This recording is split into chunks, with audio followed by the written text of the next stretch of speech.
another one. Vita's 8th grade teacher back today. We're looking at how to play. Today we're looking at how to play this game, 5 Towers by Casper Lapp and Pegasus Spieler and Deep Print Games. Plays 2 to 5 players, ages 7 and up, and just came out in 2023. And in it, you get 110 cards. Some of them, these ones that are marked with a 4+ is for 4 or 5 players only, so we'll put them aside. And what you get is a bunch of cards with numbers 0 through 15 in basically 5 different suits. You got this sand tower, you got a tree tower, a scary tower, scary tower,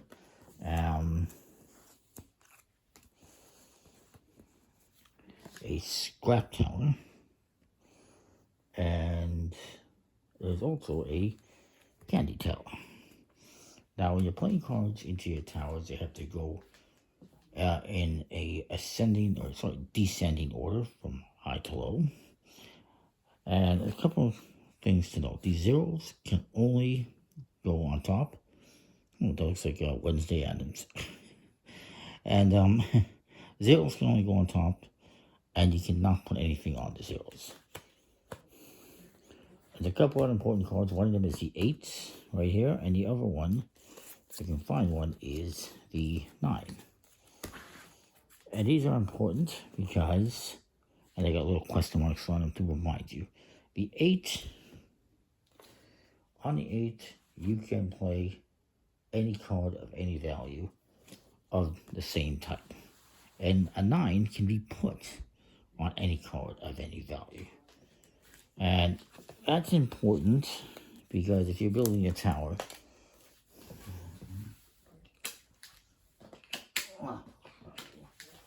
let's say I have this tower here for 14 and then there's a 7. And well, then there's other cards in it like a 13, 12. I can't add them with that 7 there. But if I put the 9, now I can add other cards to it and go back to a higher number. The 8s, of course, let you put any number on there. As long as it's the same type, so I can do the same thing, sort of. Let me just double check, I'm not confusing myself. Sorry, I am confusing myself. So, you're going to be building a tower. I apologize. And maybe you have cards like this, and then you have a 7. Well, it's 9, and then maybe I even have, something else on there. Like, let's say I have 3. Well, now I can put this 9 on top of there, and then later, I can go back and maybe add a 10, and then work my way back down in the descending order. The 8, again, you can put anything on this. So I can go back up to a 14 and continue building from there. When you're doing this, you're allowed to have 1 tower of each of the 5 types. No more. And the way you're going to be doing this is you're going to be dealing out 5 cards to the middle of the table. And then we just shift this over.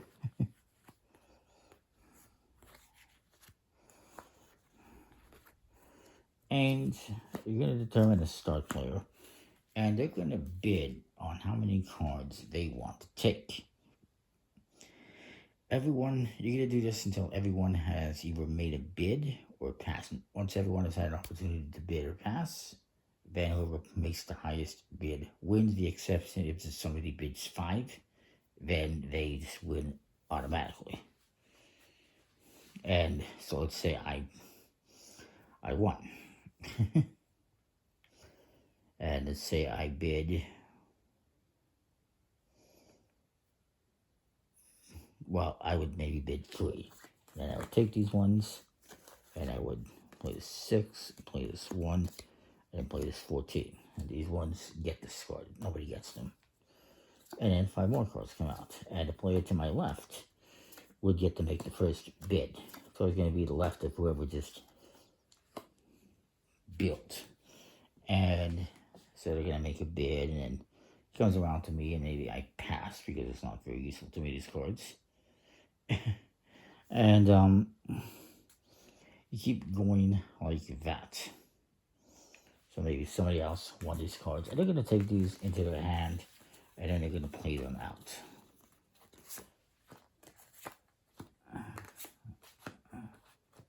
Let's say like this, and they got some good cards. They're starting off with the big ones, whereas I'm all over the place. And then you deal out 5 more. You're gonna keep doing this until you go through this entire deck. Then you're gonna shuffle the discards and go through your deck one more time. Once you've gone through your deck the second time, the game will end. There's one more thing I need to note.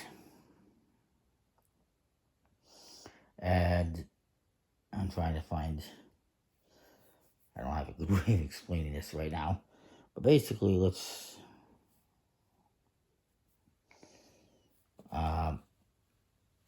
go back to, let's say I had this. Let's say I had this, okay, and I won, and I collected some cards, and I want to put this 11 here. What I can do is I can take this card and get rid of it during the cleanup phase. There's 3 phases in the game: a bidding phase, a building phase, and a cleanup phase.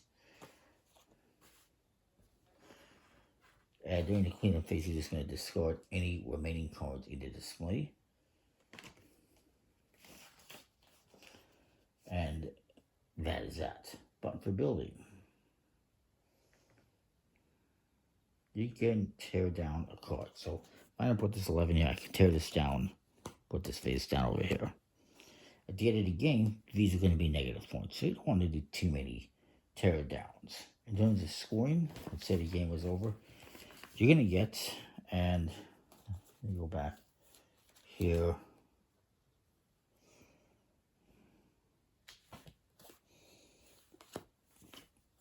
I want to add some cards here. You're going to get 1 point for every card in the tower. So 1, 2, 3, 4, 5, 6, 7, 8. 2 points in every card, for every card in a tower that has a 0 on it. So in this case, I had 3, 4, 6, 7, 8, 9 times 2 is 18. 19, 21, 22, 23, 24, 25, 26. And I'm going to get 1 point for each card in my highest tower. At least you should go for the highest one. So that would be 1, 2, 3, 4, 5, 6, 7, 8, 9, 10. 9. It was 9. So it'd be 27, 29, 35, 32, 34, 35, minus 1 for this one. This is going to be minus 1. If you get 2, it's minus 2. A third one will be minus 3. A fourth will be minus 5. 4, sorry. A fifth will be minus 5, and so forth. Each one adds up. So if I had 5, I would have negative 5, negative 4, 3, 2, and 1. And that's a lot of points. So you don't want to get too many of these cards that you tear down. But sometimes you need to tear down. So anyways, they actually have an app for deep print games that they recommend using to tally the scores. I think I might actually have that app on my phone. I don't recall. But it's a decent game, decent quality with a linen finish. It's an interesting system where you're making bids on cards and trying to build these towers as long as you can, and having to go in this descending order, but having the 2 cards that can change things up. It's really cool. So that is that. That's 5 towers. Hopefully that makes sense. Comment, like, subscribe. Let me know what you think. We'll see you next time. Thanks for watching.